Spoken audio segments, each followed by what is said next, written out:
बाप हे सर्व पुण्य कोणाच्या खात्यावरती जमा होत असतं? त्या मातीच्या खात्यावरती जमा होत असतं बरं का. म्हणून आज करणं इतकं गरजेचं आहे, इतकं गरजेचं आहे. आणि मी म्हणतो आमच्या दाजींना ह्याची कमीत कमी मायबाप महत्व कळलं आणि म्हणून ही सेवा आयोजित केली. विठाला विठा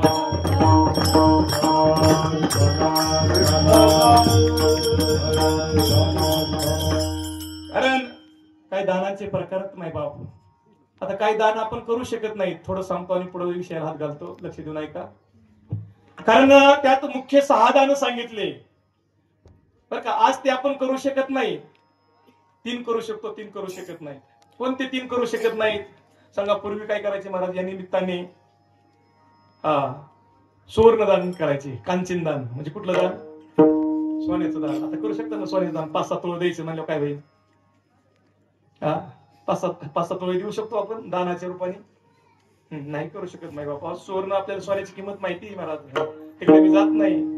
सुवर्ण दान आज आपण करू शकत नाहीत. दुसरं दान सांगितलं भूदान, आणि म्हणून माय बाप आज आम्ही भूदान करू शकत नाही. तिसरं दान गोदान. गावरान गाय दान करणं अवघड आहे. दारात दिसतात का? किती दिसतात गाय आपापल्या? सांगा बरं, आपल्या दारात किती गाय आहेत गावरान गाय? आम्ही भूदान करू शकत नाही, गोदान करू शकत नाही, सुवर्ण दान करू शकत नाही. पण माय बाप ही पुढची 3 दान आहे, लक्ष देऊन ऐका, या निमित्ताने आपण करू शकतो. त्यामध्ये ज्ञानदान. आता कुठलं दान चालू आहे? हे आता करू शकतो बरं का. काही काही वर्ष श्राद्ध करतात पण कीर्तन होत नाही माय बाप, ज्ञानदान होत नाही. ज्ञानदान किती किंमत आहे माय ज्ञानदानाला. ज्ञानदानाने जीवाचा उद्धार होतो. ज्ञानदान. थोड्यानंतर महाराज काय आहे? अन्नदान आहे, तेही आपण करू शकतो. आणि वस्त्रदान असेल माय बाप, हे दान आपण 3 करू शकतो. विठाला विठाला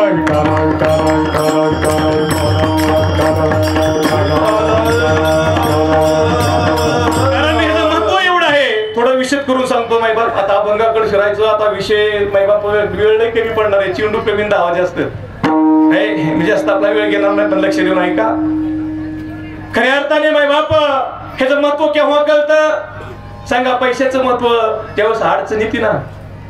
ज्यावेळेस माय बाप 100 रुपये लागतात आणि 10 रुपये खिशात नाही, त्यावेळेस त्या पैशाची आपल्याला जास्त टंचाई भासते. त्यावेळेस त्या पैशाची किंमत आपल्याला कळते माय बाप. तसं या पुण्याईची किंमत, ह्या सात्विक कर्माची किंमत आपल्याला कधी कळते माय बाप?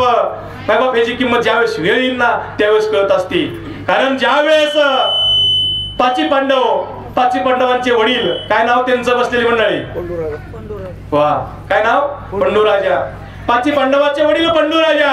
ज्यावेळेस मायबाप त्यांचंही देहगमन झालं, ये लोकीची यात्रा त्यांना संपावं लागली मायबाप. आणि संपल्यानंतर 5ही मुलं सात्विक मायबाप, अंतःकरणामध्ये भगवंताविषयी असणारी श्रद्धा, आणि त्यांना माहित होतं हे पुण्याचा आणि पापाचा लेखाजोखा काय असतो. आज माणसाला नाही होत.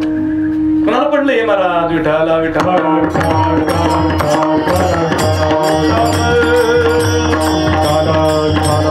आजच्या कलियुगामध्ये जीवाला पैसा हा सर्वस्व झालाय माय बाप. पुण्य पाप कोण करतं माय बाबा? आज बघा तुम्ही काय होतंय माय बाप. जास्त मी तिकडे विस्तार रूपाने जाणार नाही. आणि विषय असा असणारे, पंडूंची 5ही मुलं, आपले वडील गेले. आता वडिलांचा पुढच्या असणाऱ्या काय प्रवास चालाय, पुढची असणारी स्थिती काय असेल, ही 5ही मुलांना अंतःकरणापासून माझ्या दुःख वाटायचं. आमचे बाबा गेले, पण गेल्यानंतर बाबांचा पुढचा प्रवास व्यवस्थित आहे का? बाबांना तिथं माय बाबा जे चालय तिथं चांगल्या प्रकारे बाबांची व्यवस्था होती का नाही, हे कुणाला काळजी वाटती? 5ही मुलांना, पांडवांना काळजी वाटत होती माय बाप.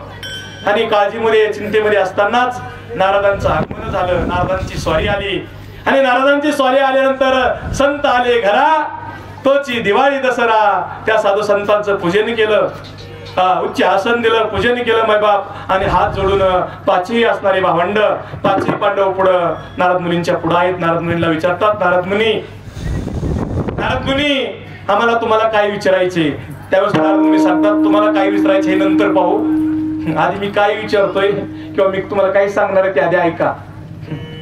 त्यावेळेस नारद मुनी सांगतात, पंडूराजांना भेटून मी आलो आहे आणि पंडूराजांचा निरोप तुम्हाला सांगायचा आहे. आणि मुलांना काय विचारायचं होतं? काय विचारायचं होतं?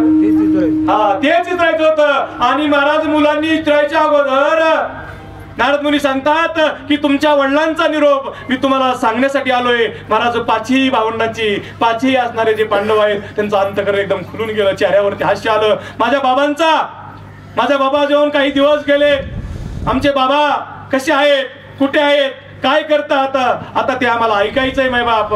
म्हणून 5ही मुलं असणारे उत्सुक आहेत. त्यावेळेस नारद मुनीने त्या 5ही मुलांना, 5ही असणाऱ्या पांडवांना जवळ घेतलं आणि सांगितलं, तुमचे वडील सुखरूप आहेत, त्यांनी पुण्य केले, सात्विक कर्म केलेलं आहे, ते आनंदामध्ये आहेत, ते सुखामध्ये आहेत, ते समाधानामध्ये आहेत.